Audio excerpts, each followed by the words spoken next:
Hello guys, welcome to world nursery garden.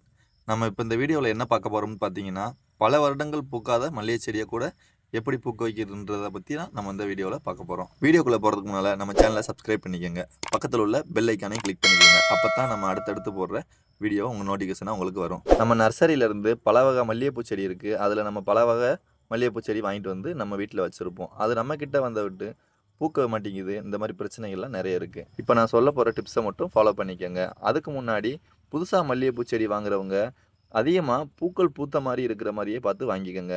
ஏன்னா பூக்கள் இருக்கிற மாதிரி செடி நம்மக்கிட்ட லேட்டாகாமல் பூக்கும். அது ஒட்டு வகையை சேர்ந்தது. அதனால உங்களுக்கு லேட்டாகாமல் டக்கு டக்குன்னு பூக்கும். அதுவே நம்ம பூ இல்லாத செடி வாங்கிட்டு வரும்போது பூக்கள் விடாமல் இலைகளும் கொடி மாதிரி போய்கிட்டே இருக்கும்.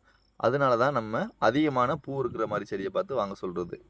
நம்ம வீட்டில் வாங்கி வச்சுருக்கிற மல்லிகைப்பூ செடியை ரொம்பவே உயரமாக வளர்க்கவே கூடாது. ஏன் வளர்த்தோம்னா என்ன ஆகணும்னு கேட்டிங்கன்னா, அதில் இலைகள் மட்டும்தான் அதிகமாக வச்சுட்ருக்கும், மொட்டுக்களே வைக்காது. அதை நம்ம எப்படி சரி செய்யுதுன்னு பார்த்தீங்கன்னா, உயரமே இல்லாமல், அதாவது 3லேருந்து 4 அடிக்குள்ளேயே நம்ம உயரம் வளர்த்துக்கிறணும். அதை நம்ம கட் பண்ணி எடுக்கத்தான் நமக்கு துளிர்கள் அதிகமாக விடும்.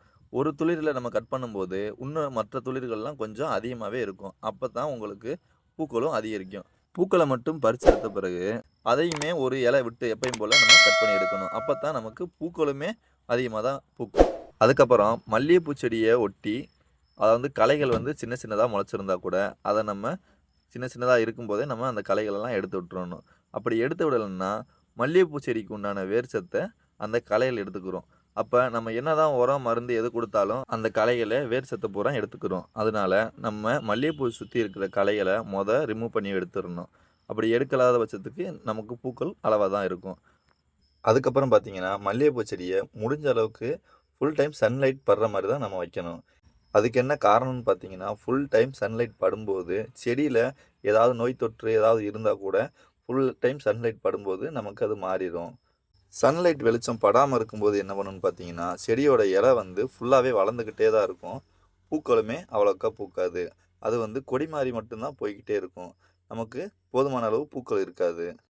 அதனால் முடிஞ்ச அளவுக்கு சன்லைட் ஃபுல் டைம் படுற மாதிரியே நீங்கள் மல்லிகைப்பூ செடியை வச்சுக்கோங்க. இந்த சாதாரண டிப்ஸை பயன்படுத்தி பல வருடங்கள் பூக்காத மல்லிகைப்பூ செடியை கூட நீங்கள் கண்டிப்பாக பூக்க வைக்கலாம். அதுக்கு இந்த டிப்ஸை கரெக்டாக ஃபாலோ பண்ணுங்கள். வீடியோ பிடிச்சிருந்தா லைக் பண்ணுங்கள்.